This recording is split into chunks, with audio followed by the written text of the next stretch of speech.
기도하면 이긴다. 할렐루야. 맥체인 성경 읽기와 함께하는 천일 기도의 시간입니다. 방해가 될 만한 것들은 다 내려놓고 이 시간 말씀과 기도에 집중하는 시간을 가져보려고 합니다.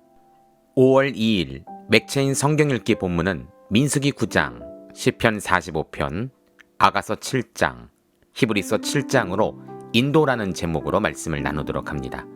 먼저 본문을 읽도록 하겠습니다. 민수기 9장.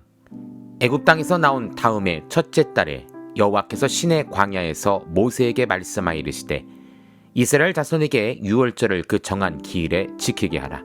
그 정한 기일 곧 이달 14째 해날 해질 때 너희는 그것을 지키되 그 모든 율례와 그 모든 규례대로 지킬지니라. 모세가 이스라엘 자손에게 명령하여 유월절을 지키라 하며 그들이 첫째 달 14째 날 해질 때에 시내 광야에서 유월절을 지켰을 때 이스라엘 자손이 여호와께서 모세에게 명령하신 것을 다 따라 행하였더라. 그때 사람의 시체로 말미암아 부정하게 되어서 유월절을 지킬 수 없는 사람들이 있었는데 그들이 그날에 모세와 아론 앞에 이르러 그에게 이르되 우리가 사람의 시체로 말미암아 부정하게 되었거니와 우리를 금지하여 이스라엘 자손과 함께 정한 기일에 여호와께 헌물을 드리지 못하게 하심은 어찌미니이까. 모세가 그들에게 이르되 기다리라. 여호와께서 너에게 대하여 어떻게 명령하시는지를 내가 들으랴.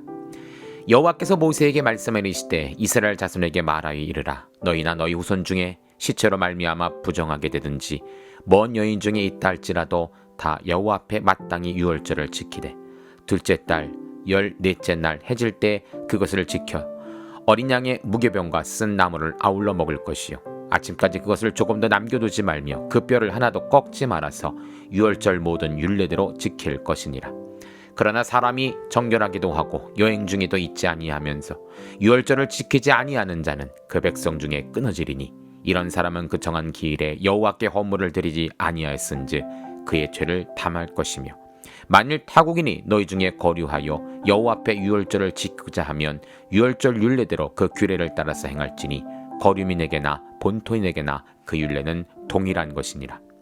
성막을 세운 날에 구름이 성막 곧 증거의 성막을 덮었고 저녁이 되면 성막 위에 불 모양 같은 것이 나타나서 아침까지 이르렀을 때 항상 그러하여 낮에는 구름기둥이 그것을 덮었고 밤이면 불 모양이 있었는데 구름이 성막에서 떠오른 때에는 이스라엘 자손이 곧 행진하였고 구름이 머무는 곳에 이스라엘 자손이 진을 쳤으니 이스라엘 자손이 여호와의 명령을 따라 행진하였고 여호와의 명령을 따라 진을 쳤으며 구름이 성막 위에 머무는 동안에는 그들이 진영에 머물렀고 구름이 성막 위에 머무는 날이 오랠 때에는 이스라엘 자손이 여호와의 명령을 지켜 행진하지 아니하였으며 혹시 구름이 성막 위에 머무는 날이 적을 때에도 그들이 다만 여호와의 명령을 따라 진영에 머물고 여호와의 명령을 따라 행진하였으며 혹시 구름이 저녁부터 아침까지 있다가 아침에 그 구름이 떠오를 때에는 그들이 행진하였고 구름이 밤낮 있다가 떠오르면 곧 행진하였으며 이틀이든지 한 달이든지 1년이든지 구름이 성막 위에 머물러 있을 동안에는 이스라엘 자손이 진영에 머물고 행진하지 아니하다가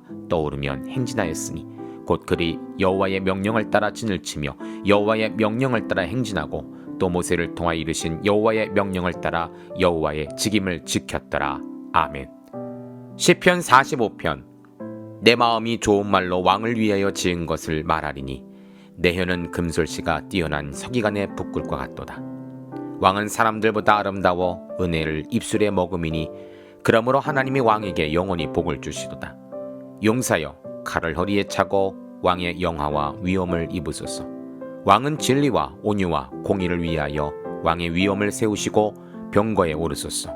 왕의 오른손이 왕에게 놀라운 일을 가르치리이다.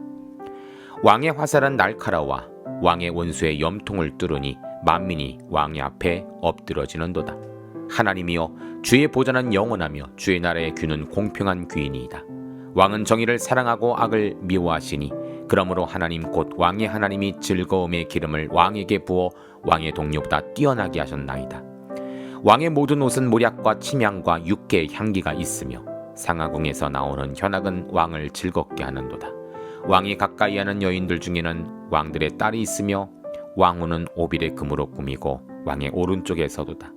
딸이여 듣고 보고 귀를 기울일지어다. 내 백성과 내 아버지의 집을 잊어버릴지어다. 그리하면 왕이 내 아름다움을 사모하실지라. 그는 내 주인이시니 너는 그를 경배할지어다. 두로에 따른 예물을 드리고 백성 중 부한 자도 내 얼굴 보기를 원하리로다.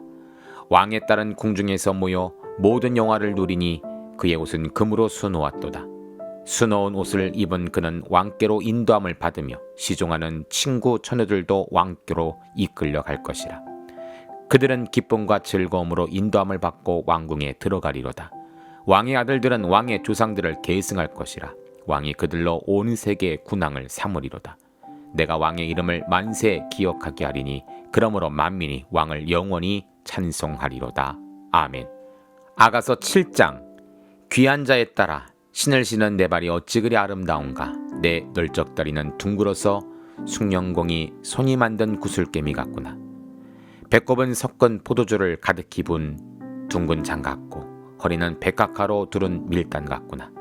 두 유방은 암사스의 쌍태의 새끼 같고 목은 상아 망대 같구나. 눈은 헤스본 바드라미 문 곁에 있는 연못 같고 코는 다메섹을 향한 레바논 망대 같구나. 머리는 갈멜산 같고 드륜 머리털은 자줏빛이 있으니 왕이 그 머리카락에 매이었구나. 사랑아, 내가 어찌 그리 아름다운지 어찌 그리 화창한지 즐겁게 하는구나. 내 키는 종려나무 같고 내 유방은 그 열매송이 같구나. 내가 말하기를 종려나무에 올라가서 그 가지를 잡으리라 하였나니 내 유방은 포도송이 같고 내 콧김은 사과 냄새 같고 내 입은 좋은 포도주 같을 것이라. 이 포도주는 내 사랑하는 자를 위하여 미끄럽게 흘려내려서 자는 자의 입을 움직이게 하느니라. 나는 내 사랑하는 자에게 속하였도다. 그가 나를 사모하는구나. 내 사랑하는 자야, 우리가 함께 들러가서 동네에 유숙하자. 우리가 일찍이 일어나서 포도원으로 가서 포도움이 돋았는지 꽃술이 펴졌는지 석류꽃이 피었는지 보자. 거기에서 내가 내 사랑을 내게 주리라. 합판채가 향기를 뿜어내고 우리의 문 앞에는 여러 가지 귀한 열매가 새것 묵은 것으로 마련되었구나. 내가 내 사랑하는 자 너를 위하여 쌓아둔 것이로다. 아멘. 히브리서 7장. 이 멜기세덱은 살렘 왕이요 지극히 높으신 하나님의 제사장이라. 여러 왕을 쳐서 죽이고 돌아오는 아브라함을 만나 복을 빈 자라. 아브라함이 모든 것의 10분의 1을 그에게 나누어 주니라. 그 이름을 해석하면 먼저는 의의 왕이요 그 다음은 살렘 왕이니 곧 평강의 왕이요. 아버지도 없고 어머니도 없고 족보도 없고 시작한 날도 없고 생명의 끝도 없어 하나님의 아들과 닮아서 항상 제사장으로 있느니라. 이 사람이 얼마나 높은가를 생각해보라. 조상 아브라함도 노량물줄 10분의 1을 그에게 주었느니라. 레위의 아들들 가운데 제사장의 직분을 받은 자들은 율법을 따라 아브라함의 허리에서 난 자라도 자기 형제인 백성에게서 10분의 1을 취하라는 명령을 받았으나 레위 족보에 들지 아니한 멜기세덱은 아브라함에게서 10분의 1을 취하고 약속을 받은 그를 위하여 복을 빌었나니 논란의 여지 없이 낮은 자가 높은 자에게서 축복을 받느니라. 또 여기는 죽은 자들이 10분의 1을 받으나 저기는 산다고 증거를 얻는 자가 받았느니라. 또한 10분의 1을 받은 레위도 아브라함의 말미암아 10분의 1을 바쳤다고 할 수 있나니 이는 멜기세덱이 아브라함을 만날 때 레위는 이미 자기 조상의 허리에 있었습니다. 레위 계통의 제사 직분으로 말미암아 온전함을 얻을 수 있었으면 백성이 그 가르에서 율법을 받았으니 어찌하여 아론의 반차를 따르지 않고 멜기세덱의 반차를 따르는 다른 한 제사장을 세울 필요가 있느냐. 제사 직분이 바꾸어졌은즉 율법도 반드시 바꾸어지리니 이것은 한 사람도 제단 일을 받들지 않는 다른 지파에 속한 자를 가리켜 말한 것이라. 우리 주께서는 유다로부터 나신 것이 분명하도다. 이 지파에는 모세가 제사장들에 관하여 말한 것이 하나도 없고 멜기세덱과 같은 별다른 한 지상이 일어난 것을 보니 더욱 분명하도다. 그는 육신에 속한 한 계명의 법을 따르지 아니하고 오직 불멸의 생명의 능력을 따라 되었으니 증언하기를 내가 영원히 멜기세덱의 반차를 따르는 제사장이라 하였도다. 전에 있던 계명은 연약하고 무익함으로 패하고 율법은 아무것도 온전하게 못할지라. 이에 더 좋은 소망이 생기니 이것으로 우리가 하나님께 가까이 가느니라. 또 예수께서 제사장 되신 것은 맹세 없이 된 것이 아니니 그들은 맹세 없이 제사장이 되었으니 오직 예수는 자기에게 말씀하신 이로 말미암아 맹세로 되신 것이라. 주께서 맹세하시고 뉘우치지 아니하시리니 내가 영원히 제사장이 하셨도다. 이와 같이 예수는 더 좋은 언약의 보증이 되셨느니라. 제사장된 그들의 수요가 많은 것은 죽음으로 말미암아 항상 잊지 못함이로되 예수는 영원히 계심으로 그 제사장 직분도 갈리지 아니하느니라. 그러므로 자기를 힘입어 하나님께 나아가는 자들을 온전히 구원하실 수 있으니 이는 그가 항상 살아계셔서 그들을 위하여 간구하심이라. 이러한 대상은 우리에게 합당하니 거룩하고 악이 없고 더러움이 없고 죄인에게서 떠나 계시고 하늘보다 높이 되시니라. 그는 저 대상들이 먼저 자기 죄를 위하고 다음에 백성의 죄를 위하여 날마다 제사 드린 것 같이 할 필요가 없으니 이는 그가 단번에 자기를 들여 이루셨음이라. 율법은 약점을 가진 사람들을 제사장으로 세웠거니와 율법 후에 하신 맹세의 말씀은 영원히 온전하게 되신 아들을 세우셨느니라. 아멘. 함께 말씀을 살펴보는 시간을 갖도록 합니다. 오늘의 주제는 인도이죠. 첫째로 민수기 9장은 이스라엘 자손을 구름과 불로 인도하시는 여호와라는 제목입니다. 15절입니다. 성막을 세운 날에 구름이 성막 곧 증거의 성막을 덮었고 저녁이 되면 성막 위에 불 모양 같은 것이 나타나서 아침까지 이르렀으되. 구름 기둥과 불 기둥은 하나님의 동행과 보호의 증거라고 할 수 있습니다. 그들은 광야 생활 동안 이 기둥들을 보며 하나님이 함께 하신다는 사실을 매일매일 경험할 수 있었죠. 이 기둥들은 눈에 보이는 시각적인 기능만을 한 것이 아닙니다. 구름 기둥은 한낮의 태양의 뜨거움을 가려주는 역할을 하고 불 기둥은 차가운 광야 밤에 체온을 유지시켜주는 역할을 하죠. 모든 것에 하나님의 계획과 인도와 보호가 함께하는 것입니다. 성도님들, 오늘 우리에게도 이 구름 기둥과 불 기둥이 있다는 사실을 아십니까? 그중 하나는 바로 성경입니다. 성경은 눈에 보이는 하나님의 약속과 보호입니다. 그래서 읽으면 읽을수록 선포하면 선포할수록 말씀은 살아 운동력이 있어 우리의 삶을 인도하여 주시죠. 또 하나는 성령님이십니다. 눈에 보이지는 않지만 늘 우리의 예배 가운데 우리의 기도 가운데 든든한 백이 되어 주셔서 슬플 때나 아플 때나 기쁠 때나 우리와 함께 하시고 우리를 보호하십니다. 그래서 우리는 말씀과 기도에 힘써야 하는 것이며 성령 충만할 수 있도록 간구해야 하는 것입니다. 여러분들의 삶에 구름 기둥과 불 기둥이 언제나 함께 하시기를 기도합니다. 두 번째 시편 45편은 왕은 진리, 온유, 공의, 공평으로 인도하시는 하나님이라는 제목이죠. 2절입니다. 왕은 사람들보다 아름다워 은혜를 입술에 머금으니 그러므로 하나님이 왕에게 영원히 복을 주시도다. 본문의 전반부는 하나님이 세우신 왕의 아름다움을 노래하고 있습니다. 왕은 탁월한 전사로서 진리와 온유와 공의를 위한 거룩한 전쟁에서 반드시 승리합니다. 그리고 의로운 통치를 하게 될 것입니다. 또한 후반부는 왕의 딸들, 왕후, 왕의 아들들에게 주시는 축복이 되어 있죠. 13절입니다. 왕의 딸은 공중에서 모든 영화를 누리니 그의 옷은 금으로 수 놓았도다. 하나님은 예수님을 모든 이름 위에 뛰어난 이름으로 높이시고 구원자요 우리의 통치자 왕으로 높여주셨습니다. 이제 예수님은 우리 교회들과 성도들을 그의 신부로 부르신 왕이 온 것이죠. 그래서 왕의 자녀로서 신부로서 이 세상에서 진리와 온유와 공의와 공평으로 살도록 우리에게 권면하고 계시는 것입니다. 오늘 우리가 왕의 자녀됨을 그리고 마지막 날 그리스도의 거룩한 신부로 부름받음을 기억하시고 오늘도 내일도 성결 또 성결하시기를 소망합니다. 세 번째로 아가서 7장은 사랑하는 술람미를 복된 곳으로 인도하는 솔로몬이라는 제목입니다. 술람미 여인과의 잠깐의 위기가 있었지만 이 둘은 사랑으로 잘 극복하였죠. 솔로몬은 여전히 사랑하는 여인을 잊지 못하며 애정의 눈으로 그녀를 바라보고 있습니다. 그것이 7장 전반부에 나오는 이 여인들을 향한 표현들이에요. 이 진실한 사랑을 깨달은 여인은 솔로몬에 대하여 이렇게 고백을 합니다. 10절입니다. 나는 내 사랑하는 자에게 속하였도다. 그가 나를 사모하는구나.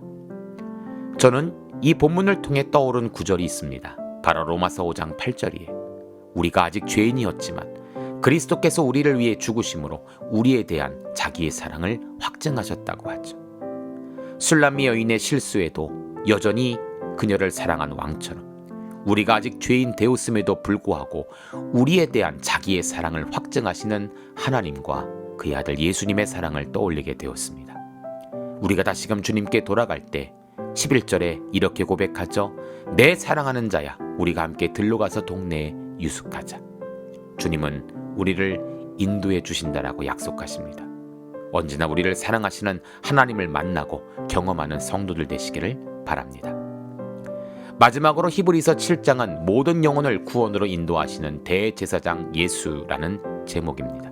25절입니다.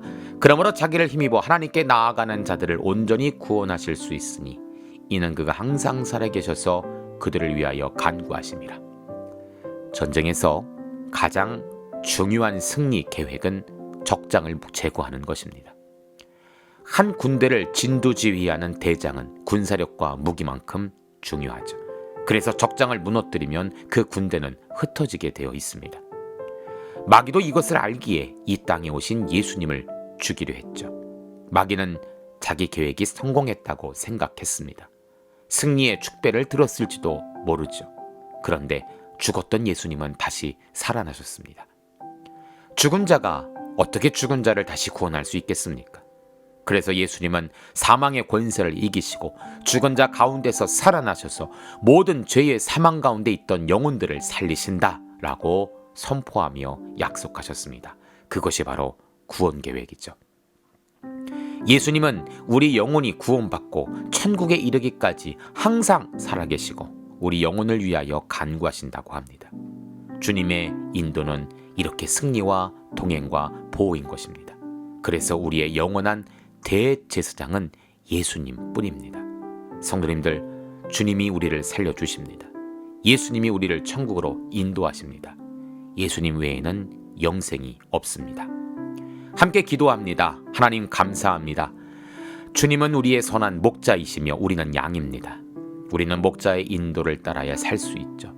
그래서 오늘도 주님은 선한 목자로서 우리와 함께 계시겠다라고 약속하고 계십니다. 너무나 감사합니다.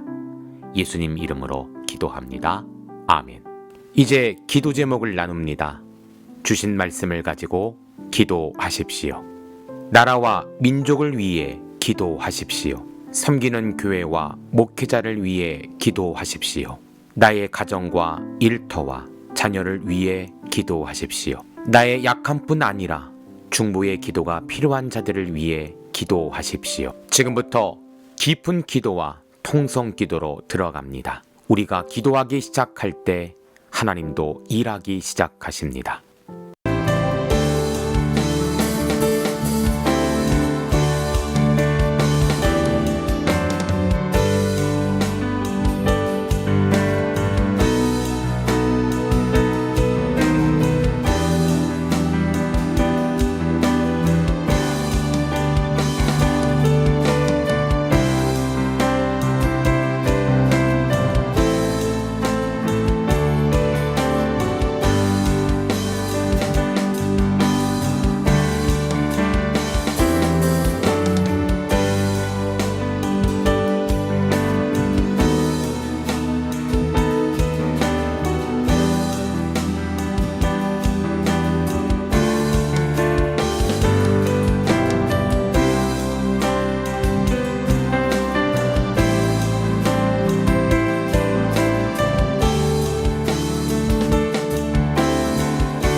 우리의 기도를 들으시는 하나님을 찬송합니다. 오늘도 기도로 하루를 마감하게 하시니 감사합니다. 남은 기도에도 반드시 승리하는 성도들 되게 하소서. 예수님 귀하신 이름으로 기도합니다. 아멘.